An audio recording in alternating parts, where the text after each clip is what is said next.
The Scum Villain's Self-Saving System, Chapter 41. Audio source, wuxia-world-audiobook.com. Chapter 41. Escaping Death at Huayu, 2. His entire figure was soaked with the ghastly crimson color of blood. Innumerable injuries could be seen all over his body, and even more blood leaked from the corner of his mouth. He seemed to have forgotten how many swords had been directed towards him already. A deranged anger covered his face, and it was clear that he had long let go of sanity, devolving into chi deviation. This scene, under the brilliant, dizzying illumination of the fire, was terrifying beyond measure. For a moment, Shen Qingqiu forgot that he was within the dream realm, and threw himself towards Lu Qingge to pull out Cheng Luin. The sword had already pierced through Lu Qingge's heart.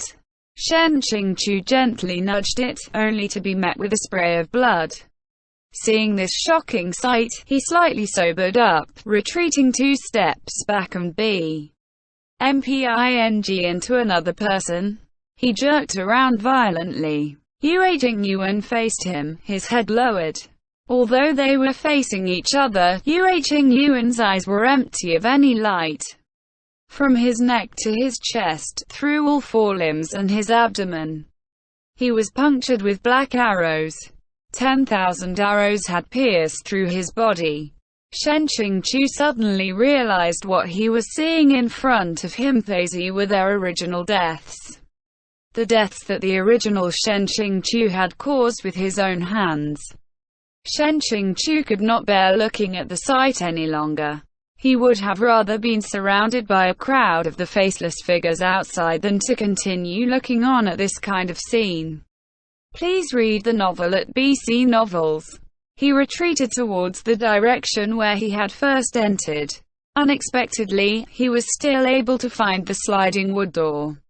Shen Qingqiu ran like a man who had just been granted amnesty, speeding away from the door as soon as he stepped foot outside. This time his mind was unstable, his thoughts a scrambled mess. As he staggered along the street, he couldn't help but stumble over himself a few times, cutting a sorry figure. The people on the street stared at him. The surroundings were deathly silent. When he had been running for who knows how long, he suddenly ran head-on into the chest of a Serbi. This person's reaction was to immediately envelop him into an embrace filled with heavy emotions. The other person was taller than him by quite a bit, with a slim and lanky build. He was clothed entirely in black, except for a small exposed area around his neck. Above that, he was wearing a ferocious ghost mask. Shen Qingqiu hadn't even been able to say anything before he heard an amused voice come from above. Plus Zune, be careful. He didn't need to look under the mask to know who the person behind it was. Shen Qingqiu suddenly fought against the other's embrace. The other person didn't attempt to suppress him, and struggling free wasn't hard. Only after he had retreated enough footsteps to guarantee his safety did he look at the figure. Shen Qingqiu asked, "Did you make this city?" Luo Bing'e slowly removed his mask. The expression on his face almost looked like he regretted the ghost-chasing human game didn't last longer. Not bad. What does S+Zune think? Shen Qingqiu slowly nodded his head. You really are worthy of being called the Dream Demon's prized disciple. To be able to craft an illusion at such a meticulous level was an impressive task. Compared to the one that the Dream Demon had trapped them in so long ago, this one wasn't lacking. Furthermore, this illusion had managed to accurately grasp onto his greatest fear. Originally, Luo Bing'e's mood had been somewhat good. Hearing this statement, however, his smile vanished. I'm not the Dream Demon's disciple. Shen Qingqiu found this somewhat strange. Didn't you pay your respects to him as your teacher? Luo Bing'e choked, then indignantly replied, "No." "All right." "No" meant no. Shen Qingqiu didn't feel like lingering on this question. Luo Bing'e said, Plus Zun, if you're willing to come back on your own, you can negotiate any terms. Shen Qingqiu replied. Can this be considered lenient sentencing? Luo Bing'e said. As long as I don't remove my blood from your body, any attempts to flee are futile. Shen Qingqiu said. Oh, is that it? He laughed. Then, right now, why aren't you trying to grab me? Luo Bing'e stiffened, a flash of light flickering in his pupils. Seeing this expression, Shen Qingqiu's heart suddenly sunk. Slowly, he asked, that sword of yours, is something wrong with it? Heavens help me!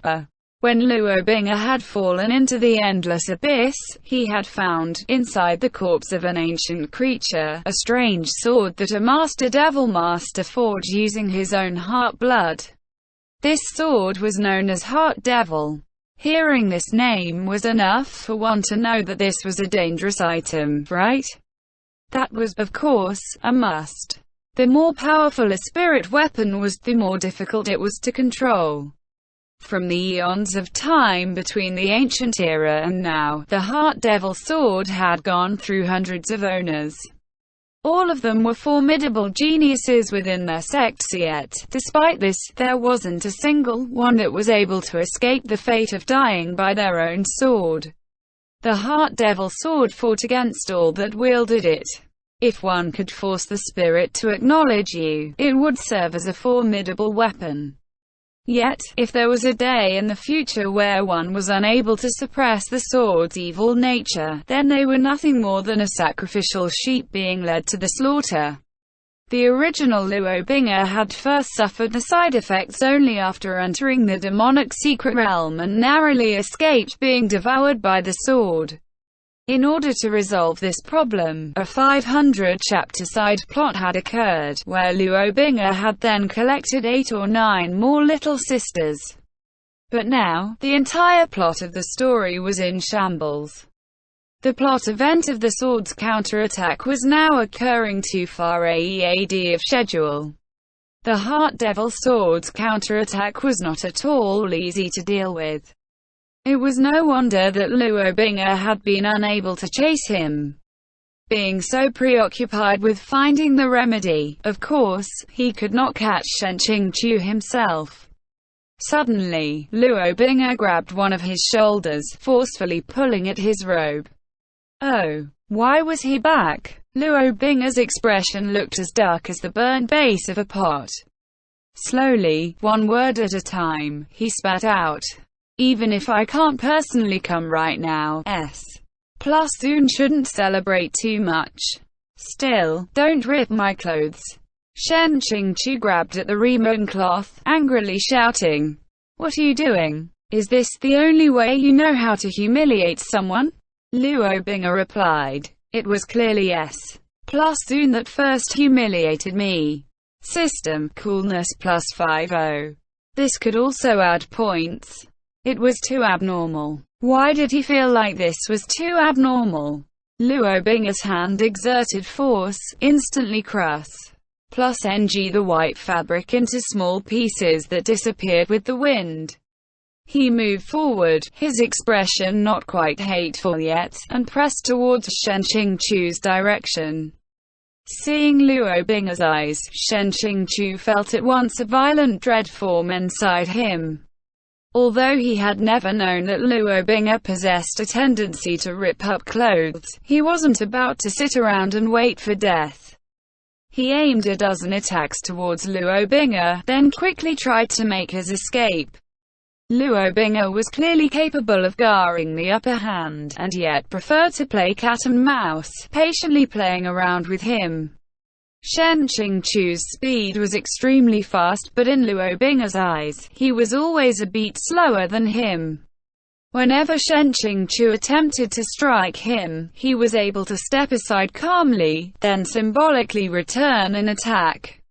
Combined with the annoying people commenting on the system, and with the protagonist's coolness constantly going up 20, 30, 50 times incessantly, it really was enough to drive someone crazy. After a few back and forths, Shen Qingqiu's face blackened. Where are you trying to hit? Are you playing around with me? Isn't the objective of a fight to knock the opponent down? How was this a fight? This couldn't even be considered exchanging pointers, it was practically a Su. When he thought of this, Xiāng Tóngxiù became distracted and accidentally went too fast, crass. Plus NG towards Luo Bing'er. Luo Bing'er unexpectedly did not even cower, allowing Xiāng Tóngxiù to crash into his embrace. His voice spoke, amused and cheerful. This maneuver S plus soon use was something that he personally taught me. Of course, using it has its pros and cons, the greatest disadvantage being that the lower body becomes unstable. How has S plus soon forgotten it? At this moment, Xiāng Tóngxiù's mind became filled with a colorful array of "you little emotes." This maneuver really was something that he had taught to Luo Bing'er. His memory went back to the time when Luo Bing'er had just moved out of the firewood room. At that time, with his extraordinary having gifted talent, Luo Bing'er had managed to tentatively develop his own style of fighting. However, other than the few moves that all the disciples were taught, everything else he had learned was worth sh. Xiāng Tóngxiù, seeing him practice a set of sword, foot, and palm exercises, couldn't help but facepalm. Luo Bing'er, at the side, waited for his verdict. At a time like this, Xiāng Tóngxiù couldn't bear to strike him down.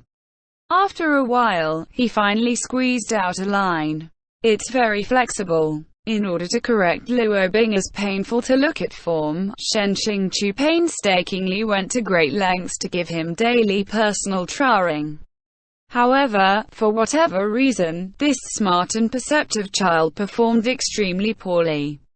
Luo Bing'er, who should have been able to pick up on lessons easily without being instructed twice, in reality forgot what he was taught almost immediately.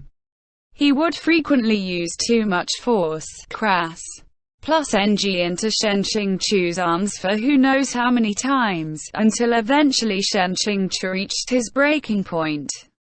Are you doing this on purpose? He couldn't help but firmly slap Luo Bing'er's forehead, yelling, "Is this how you fight your opponents? You're practically throwing yourself into their laps." After this, the red-faced Luo Bing'er finally began to learn properly, not daring to make any more mistakes. However, today, Xiāng Tóngxiù had unexpectedly been lectured by Luo Bing'er on his incorrect posture. What kind of world was this? Xiāng Tóngxiù felt like his pride as a teacher had suffered a great blow.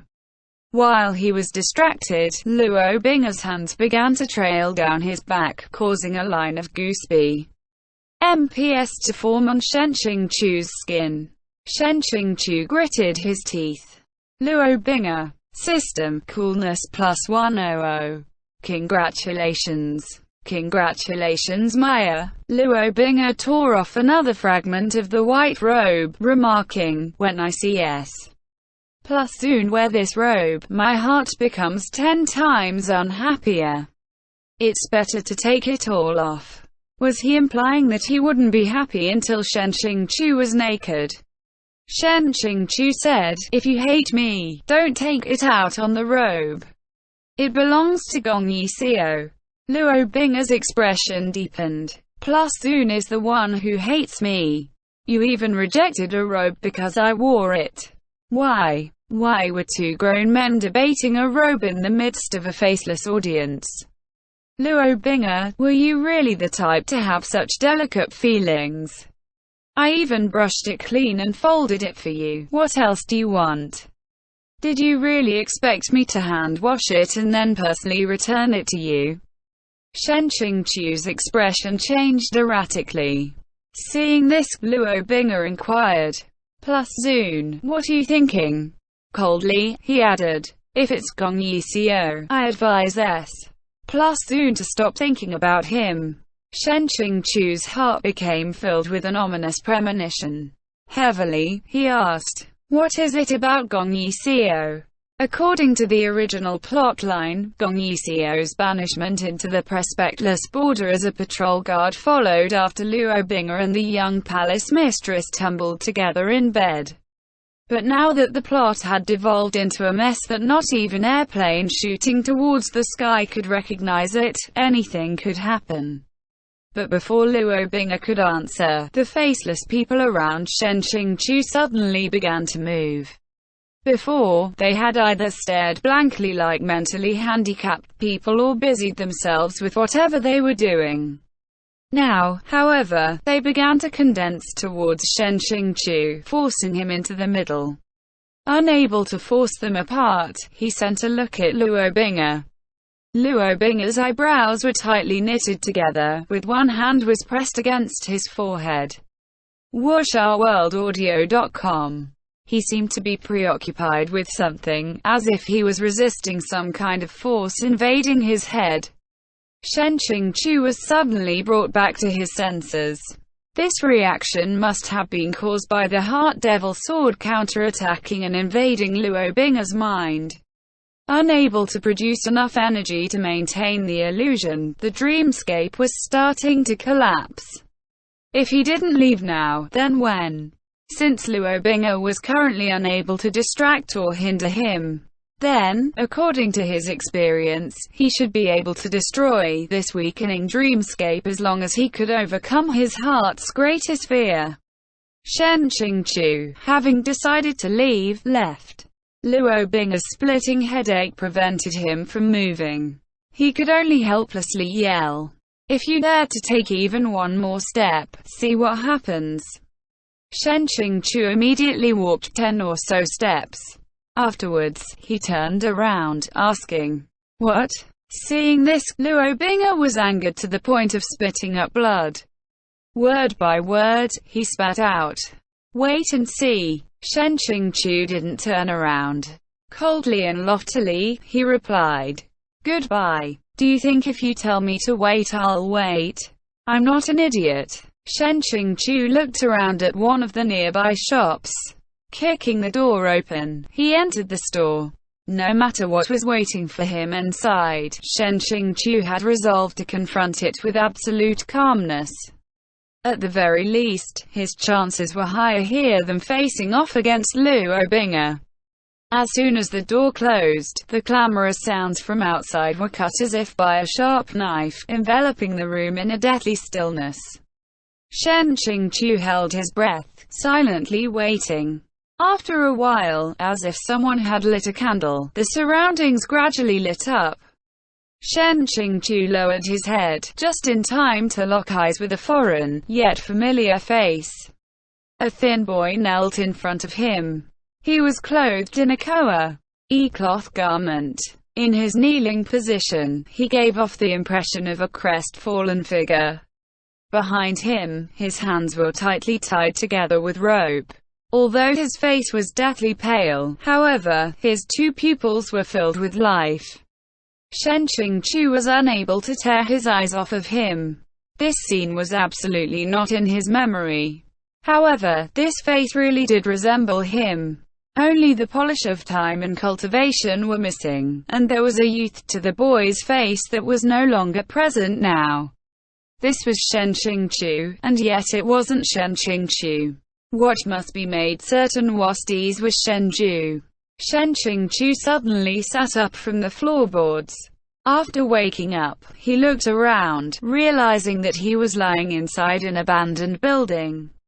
The sky was bright, daylight spilling in from the shabby window frames and the small cracks in the rice paper walls.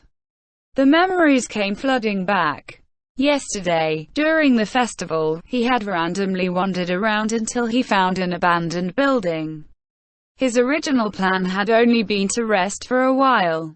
However, Luo Bing'er dragged him into the dream realm once he was asleep. Thinking back to the dreamscape before its collapse, Shen Qingqiu couldn't help but become pensive. Although the original goods and him were two completely different people, they shared one flesh body. Inevitably, he would suffer some influence. What he saw yesterday should have been the original Shen Ju's childhood memories. This could be considered as cheating. The current Shen Xiangqiu suffered no trauma from watching these memories, so naturally the illusion had been easy to dissipate. However, in retrospect, Shen Xiangqiu felt doubt creeping his mind.